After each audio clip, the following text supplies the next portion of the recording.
Genesis chapter 17. Genesis chapter 17, sifunde verse number 21 and 25. Sifunde futhi Genesis chapter 21, verse number 4. Genesis chapter 17, verse 21 and 25. Genesis chapter 21, verse number 4.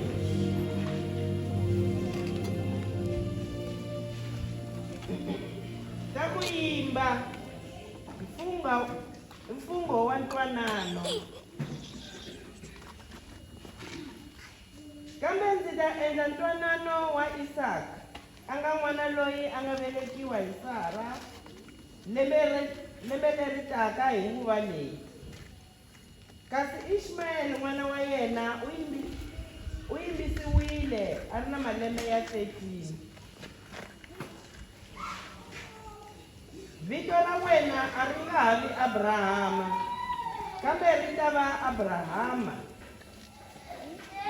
hikuva ndzi ta endla tatana wa vanhu va matiko layo tala.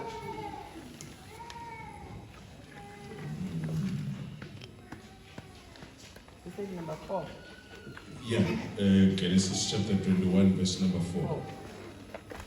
Vona ndzi ta endla ntwanano na wena, hi wena u nga ta va tata wa vanhu va matiko layo tala.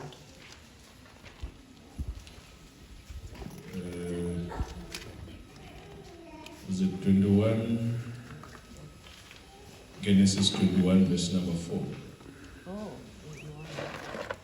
8 days after Isaac was born, Abraham circumcised him as God has commanded.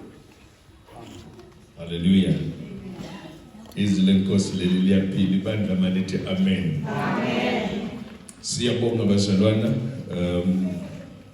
la sifunde khona sithola indaba uNkulunkulu uza ku-Abraham azoyenza isivumelwano, covenant naye. The story sika-Abraham noNkulunkulu nangendlela bebazwana ngayo u-Abraham noNkulunkulu, ukuze uNkulunkulu athi ku-Abraham, suka kubakini uhambe uye kuleyo ndawo engizokukhomba yona uyohlala kuyo. Bekuyisayini yezinto ezinkulu uNkulunkulu bekanazo ngo-Abraham. Igama lenkosi malibonke. Now uNkulunkulu uthi kuye kule verse esilifundile lokuqala 21, uthi ufuna ukwenza isivumelwano, covenant naye. Ngalamanye amagama uJesu uNkulunkulu bekanezinto ezinkulu ngo-Abraham, and ezinye zazo ilokhu ukuthi uzoba umkhulu webezizwe, uzoba nezizukulwana eziningi. Inhlelo kaNkulunkulu leyo. And uma uNkulunkulu ahlela kanjalo, kunezinto ekumele zingabikho kuwe ukuze yena uNkulunkulu afake into yakhe kuwe. Igama lenkosi malibonke. And ukuze kuhlale isibusiso or kuhlale ngalento uNkulunkulu akuthembise yona, kumele ayenze isivumelwano nawe njengalo uNkulunkulu amthandileyo, ukumupha okuthize akudingayo. Igama lenkosi malibonke. ngoba sonke njengoba sila endlini sina kunalokhu esikudingayo noNkulunkulu uyakwazi ukuthi siyazidinga lezo zinto asizifuni kodwa siyazidinga ene ukuze sithole lento esidingayo kumele kube nalokhu esikususayo kithi ukuze uNkulunkulu afake into yakhe kithi igama lenkosi malibonga. Now uthi kuye yes Abraham akusana nkinga wena nje kuphela ngifuna ukwenza isivumelwane sokuthi uyosoka kuze kuhlale isibusiso kufezeke lesithembiso engikuthembise sona uma usuka ezweni lakini. Hallelujah. Amen. Number 2, uthi kuye ukusoka is to cut the flesh away from your flesh. Ukusoka ukukhatha ingxenye yakho engadingakali kuwe ukuze lo othi hamba uyosoka afake into yakhe ihlale kahle.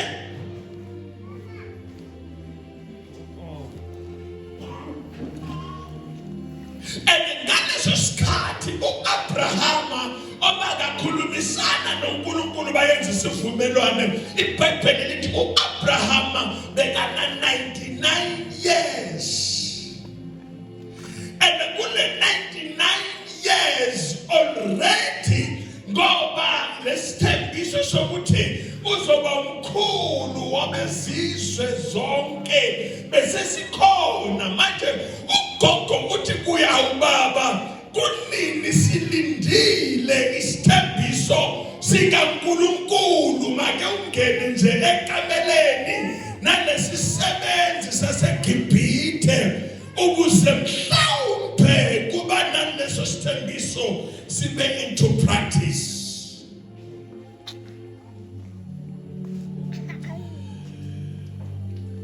Kwavela uIshmael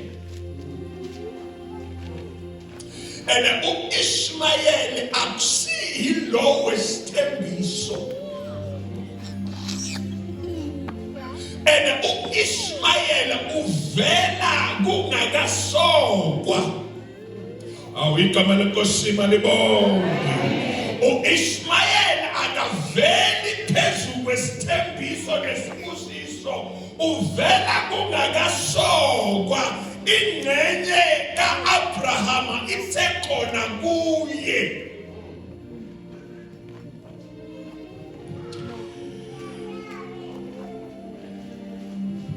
Now Abraham was 99 years. Uma uNkulunkulu yenza leso sivumelwano sokuthi ake uhambe uyosoka bonke abesilisa endlini yakho. Ngaleso sikhathi nguye uAbraham nabasebenzi bakhe bonke besilisa kanye nalo Ishmael okhona kulendlu kaAbraham. Kusho ukuthi bonke kumele bayosoka ukuze kuzogcwaliseka lesithembiso sikaNkulunkulu. Akumelanga kusoke wena kuphela, kusala abanye bendlu yakho, ngoba noma isibusiso singahlala kuwe sizoba ne-dysfunctionally endlini yakho, ngoba the understanding yokusoka yiphezu kwakho nesivumelwano bona banandaba. And now uthi uNkulunkulu bonke abakhona besilisa endlini yakho. Hallelujah. Baba yasoka. Now uNkulunkulu uthi immediately after uqede ukusoka kule covenant, next year this time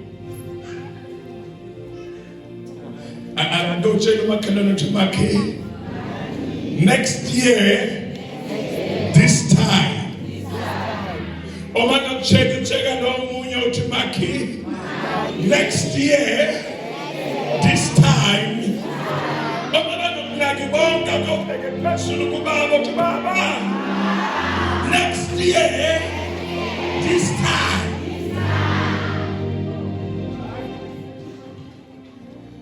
Hallelujah. Now, ngaleso sikhathi uIshmayeli bekana 18 years. Now, kunomehluko, kunama differences yokuhlala kwesibusiso phezulu komuntu. 99 years ikhehla selidala, but uNkulunkulu usathi kuye ngiyenza isivumelwano for ukuthi bonke abantu emhlabeni babizwe ngegama lakho. Sometimes it doesn't matter how old you are, but uNkulunkulu sekafuna ukubusisa regardless of your age, as long as wena ubana leyo covenant. I-covenant ka-Abraham ithi kuye, cut off your flesh from your flesh, ngoba lo ozozalwa kumele azalwe ingekho ingxenye ye-flesh yakho. Kune 99 years onayo, cut off okungabelongi kuwe but okuhlele kuwe, ukuze lokhu mina engikufunayo ngawe kukhona ukuhlaliseka. Kunezinto ozithandayo, yabona lezo zithandayo ezikhona kuwe. I cannot live without.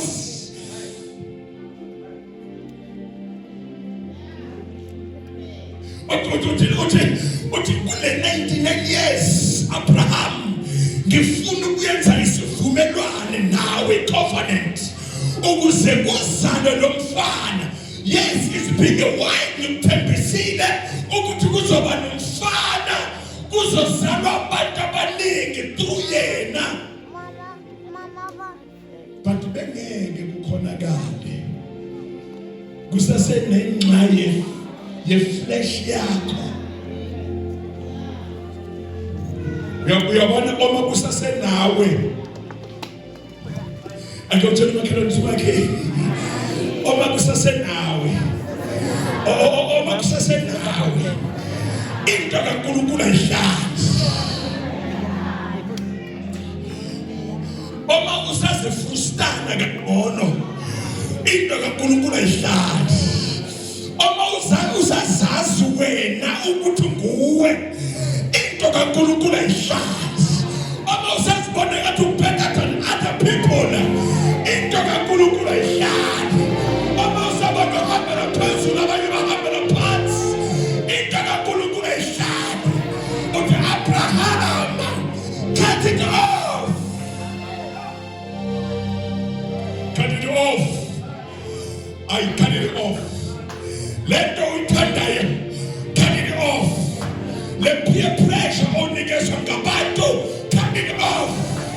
Ukuze yena ngokwakhe athi ngikwazile usesesibelethweni sikamawakho. I know how to make you prosper. Cut it off. Cut it off.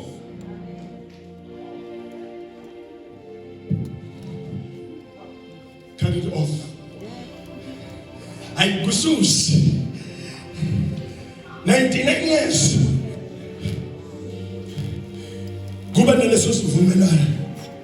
Number 2, uNkulunkulu ufika uthi naye uIsmayeli ngalamanye amagama akunandaba uze kanjani, akunandaba ukuthi bathe wena uyiphutha ukuzala emhlabeni, akunandaba ukuthi bakubiza ukuthi uyipastor ekhaya, akunandaba ukuthi sebakurate off kumphakathi, but in the corner now because there is a covenant yena nawe. Uthi Abraham lo mfana ungamvalele ngaphandle naye ngoba wazalwa nguwe, ngoba naye wazalwa nguwe, naye ngizomenza ubaba wabezizwe because naye uzoba sekasokile. 18 years. Hayi 19 ngikhuluma nendoda endala, 19 years ngikhuluma nawe umuntu omusha.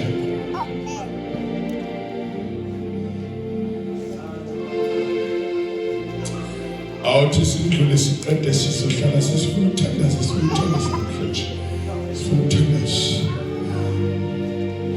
Go chapter 21 verse number 4. uNkulunkulu uthembise uAbraham indodana. Hallelujah. Ayizange ilinde iminyaka ngoba bekumele kuqale iprocess kwindodana, akuzanga kuqale iminyaka nezinyanga. iBhayibheli lithi oma athi 8 days old igama lenkosi balibongwe, bathi ligoba just a month akumelanga lizeliqine. Oma athi 8 days old iBhayibheli lithi wathathwa ngoba esigodlweni sika Abraham bese kugcwele abantu abasokile. After 7 days azelo uIsaac. Siyabona uAbraham athi because wena ungulomntwana ozelwe nokuthi mina sengisuso kwami.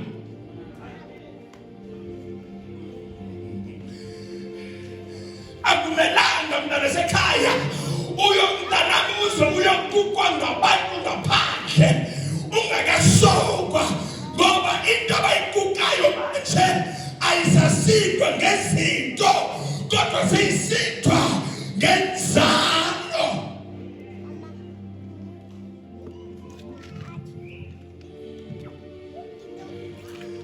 Eight days bathatha wesokufa and bekavula indlela yokuthi njengoba kuzozala abantu abaningi ngaye through all the blessings, naye uJesu naye obathi yona leyo 8 days aqedwe ukuzalwa naye bekumele ngoba bese kunesivumelwano. Mntana sekhaya uma ungayenza isivumelwano wena manje usiyenze leso sivumelwano, awuzenzeli wena wedwa, uyenzela nalabo abangafunwa, uyenzela nabantwana bakho, uyenzela nabazukulu bakho, uyenzela nalezi abaze-write off. Ngalamanye amagama uma uyenza isivumelwano wena manje ube circumcise, bonke abantu abasondelana nawe bayabusiseka, bonke abantu abahamba nawe bayabusiseka, yonke into oyithintayo iyabusiseka, yonke into oyikhulumayo iyabusiseka. Zonke izinto uthi uNkulunkulu I will bless those who bless you ngoba you are circumcised.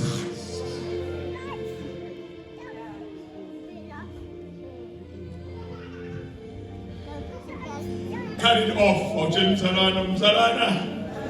Cut it off. It off. Angeke mntana sekhaya ihlale into kaNkulunkulu usagwele ubuwena. Amen. Angeke into uyazi uzocamouflage abantwana sekhaya, ucamouflage usubone lana uyenze yonke lento le. Uma sesubheka thina sithi oyazini uyenza wonke ama-up and down umzalwane, but ayikho lento kaNkulunkulu. Noma ngeke sikutshele but siyabona ayikho lento kaNkulunkulu. Ngoba kusagcwele ubuwena, sagcwele ubuwena. Ngaphandle kwami angeke baphile lesompilo. Omoso seneloko ayikho lento kaNkulunkulu.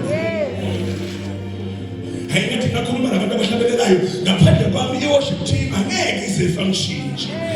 Ngoba mina ngikho kusagcwele wena, kusagcwele inyama yakho, kusagcwele inyama yakho, isagcwele inyama yakho.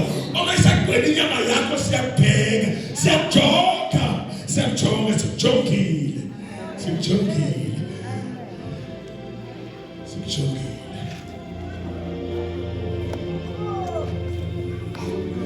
99 years kuba ne-covenant.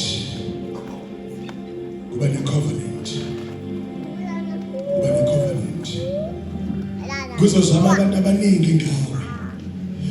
Can I go deeper? Ngiyazi umfundisi ukuthi la ebandleni lakho unabavangeli abaningi. Akusasenguwe kumele usebenze, but ungalabo bazalile ukuthi kumele basebenze. Into kumele bayenze bona is to cut themselves ukuze kuzaleke abantu abaningi ngabo.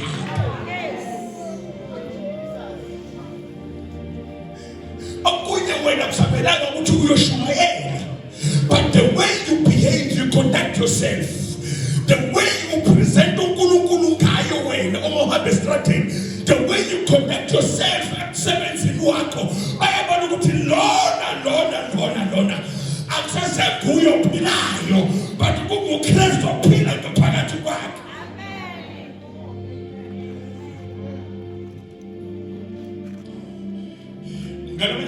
The way you conduct yourself, the way you respond to people, abantu bayalisina bayamamela abantu ukuthi uyabona lona yes uphethe iBhayibheli but ayikho lento kaNkulunkulu. Yes lo uyakhona ukuhlabelela but ayikho into kaNkulunkulu. Yes lo uyanikela but ayikho lento kaNkulunkulu.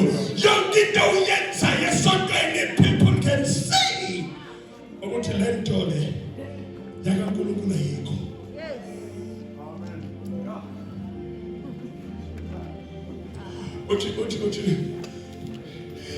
Next year, this time,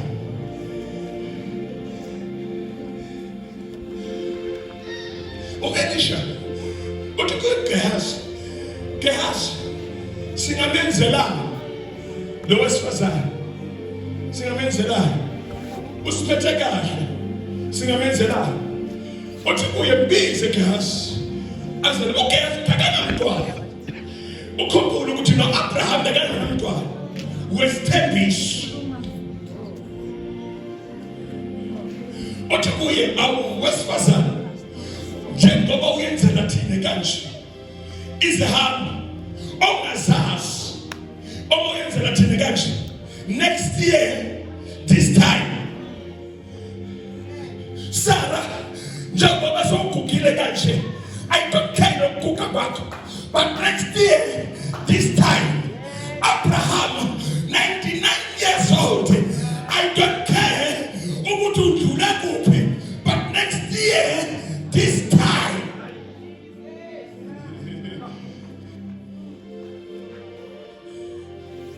ukuthi lo muntu kabelele basheshe bahleka kanti inkosi seyizwile, basahleka manje but inkosi seyizwile.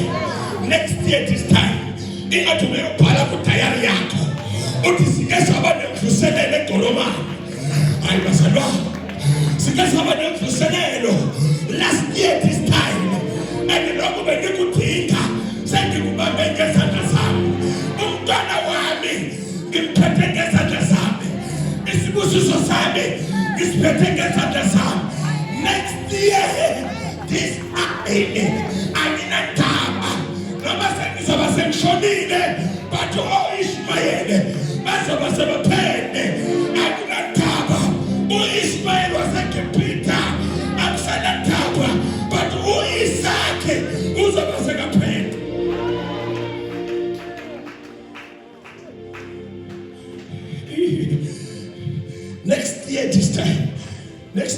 time. Yes, uyathandaza wena. So uphelelwe ngamandla. But awuthi ngivuselele next year this time. Uyazi ukane kakade wena. Ungeke uthandaza ukhala. But next year this time God will wipe away your tears. He will wipe away your tears. Kunalezinye inyembezi ukuthi maziphuma uyabona ukuthi vele last week bezila, last of last year bezila, akwenzeki lutho. Mhlawumbe manje you are about to give up, but let me revive you today ukuthi next year this time wena into kumele uyenze uhlala uyenze okuhle. Ingeke yenkosi uma uNkulunkulu afike kuwe athi yenza into ethize ungabuza bomakhelwane. Khumbula lamagama ukuthi next year this time uma uNkulunkulu safuna ukubusisa kune unlocking code afika kuwe afika ipressure. It's up to you ukuthi you respond to the unlocking codes. Because next year this time ingafika indlule ungabonanga lutho ngoba you refused.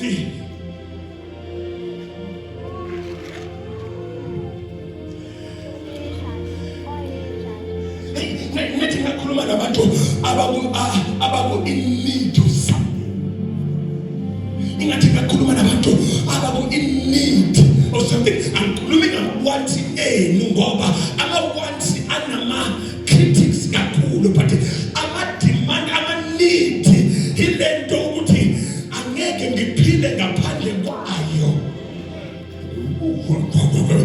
Angeke uphile ngaphandle kwayo, and you have to work so hard uze uyakhe ne-upper room uthi angimazi lo mfo ukuthi ubuyaphi, but because I'm in need of a child ayuzovela uElisha athi Gehazi akumtshele ukuthi next year this time.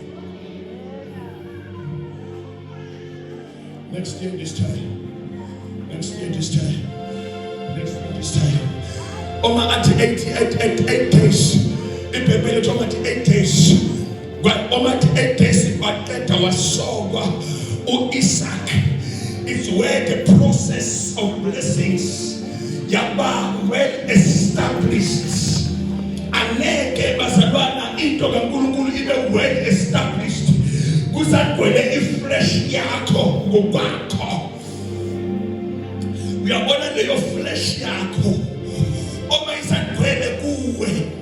Aneke into kaNkulunkulu ihlale. Awungayiphinda lento oma kusagcwele kuwena.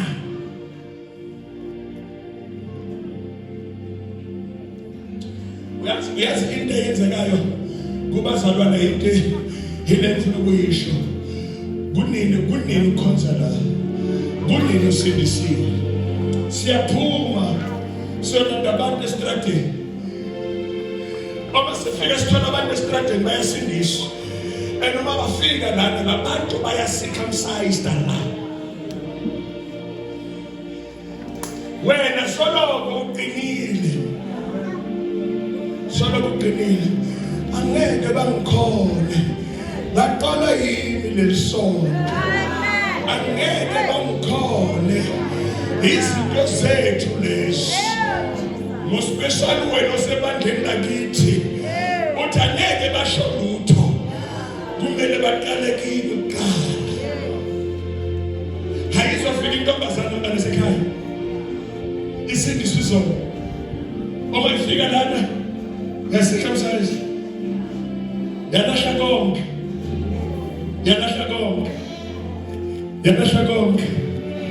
Uma ifika ihlabelele la kuyibusiso kuphela. Naba labafo bakhona la. Bathi uyazini engathi siyaqala ukubona ngalo. Busiseke intombazana. Ingene intombazana. Hawu ingene intombazana. Soloko wena usaphethe into yakho. Awunayo into kaNkulunkulu usaphethe into yakho. usaphethe into yakho. Bayangena bayaphuma bayangena ku-motherland ku-fatherland. Wena usase usister Bettina. Uzohlala usister Bettina. Uze uguga usister Bettina. Bangene sibalande estradini. Bafike bacircumcise.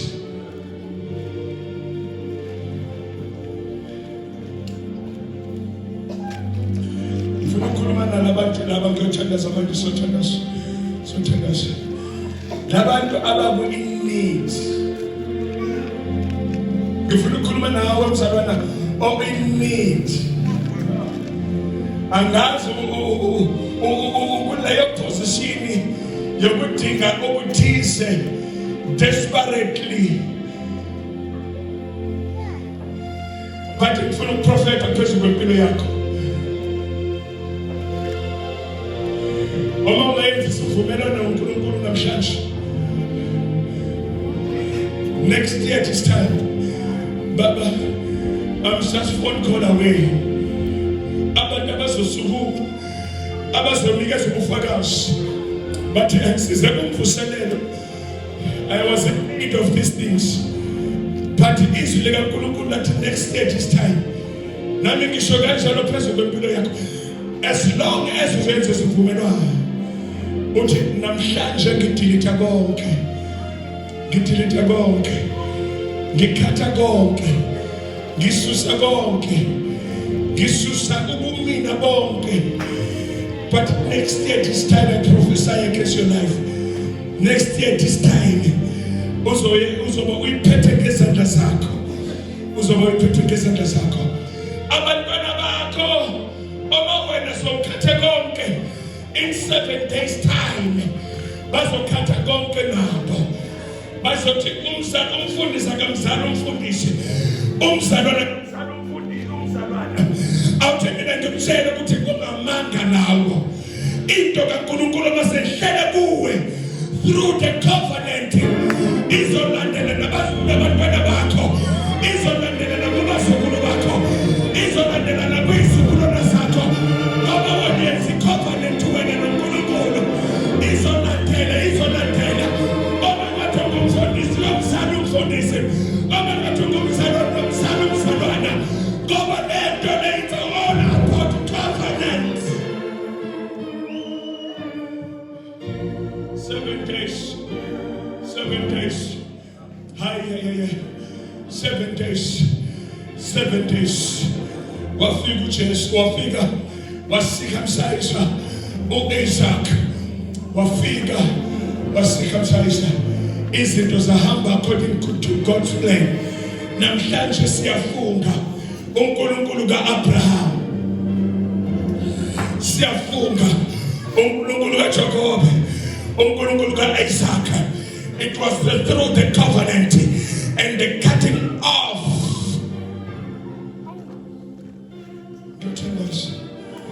Next year this time. Next year this time. Next year this time.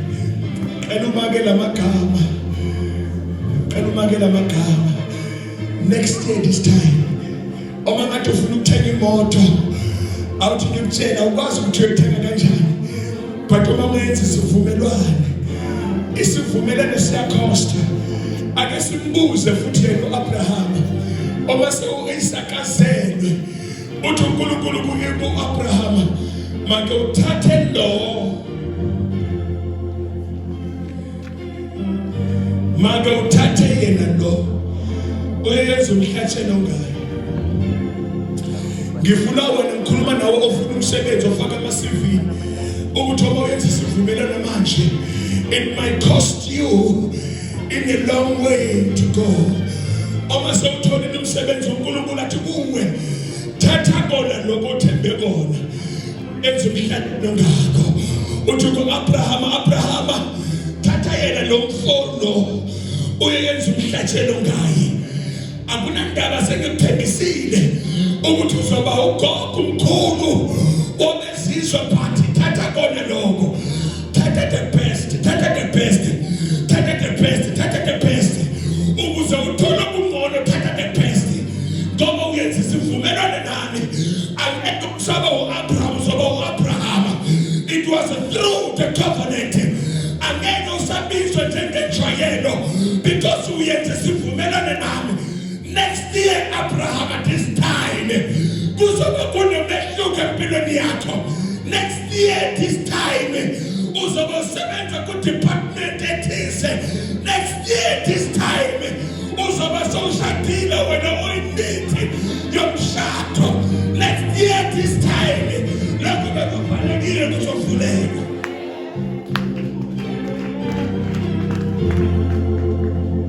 Lokho bekufanelekile kuzovuleka next year this time. Nomfazi omshilane into ayenzile is to do good. Is to do good. Nawe yenza kahle mntana sekhaya. Yenza kahle. Yenza kahle. Ufuna ukuthandaza simini ngenyawo, simini ngenyawo. Simini ngenyawo. Simini ngenyawo. Into ekumele uyenze wena is one thing. Ukuthi yenza kahle. And ukwenza kahle is to cut yourself. Is to cut your flesh. Is to cut off your flesh. Is to cut off your flesh. Cut off your flesh. IBhayibheli lithi waye kumele uyongeniso ngenxa yeliso lakho. Waye ungalikhiphi ukuze uyongeniso kwayo. Ukuze uyongeniso kuyo. Waye ungakhiphi lesandla sakho esukwenza ukuthi ungatholi lento okumele uyithole. Hlale nako kuphelele. But namhlanje ngifuna ukukhuluma nawe, ngifuna ukuthandaza nawe. But umfundisi, I was all about me. But namhlanje angihlali lutho kimi because I am full of myself. But I want to cut my flesh off. I want to cut my flesh off. It's so painful to cut yourself off. So painful. At the age of your mansion, it's so painful. Especially it's so painful to cut yourself off. But cut your flesh off for the blessings of the Lord. Is in the testing. Ngegama lenkosi vala amehlo akho mntana sekhaya. Ngifuna ukukhuluma khuleka nabantu namhlanje ntambama. Abantu ngifundisa inximano. Oh Nkosi yami, Nkosi yami. Nkosi yami, Nkosi yami. Oh Nkosi yami, Nkosi yami. Uvala amehlo akho. Sathi ngifundisa inximano. Thandaza nami. Thandaza nami. Bengizibona ngiphethe. Bengizibona ngiphethe. Bengizibona ngiphethe. Ngoba ngiyavuka ngemsebenzini. Kanti kunesidingo sami esingakhona ukuzohlala kimi because I was full of myself. But now I'm ready to cut my flesh off. Ngilana namhlanje ntambama kuzomemezela ukuthi uJesu khona. Ngegama likaJesu. Ngegama likaJesu. Ukuzophatha your flesh. Off with your flesh. Ngegama likaJesu. Okhona. Ayiza ngokugijima la. Izogijima.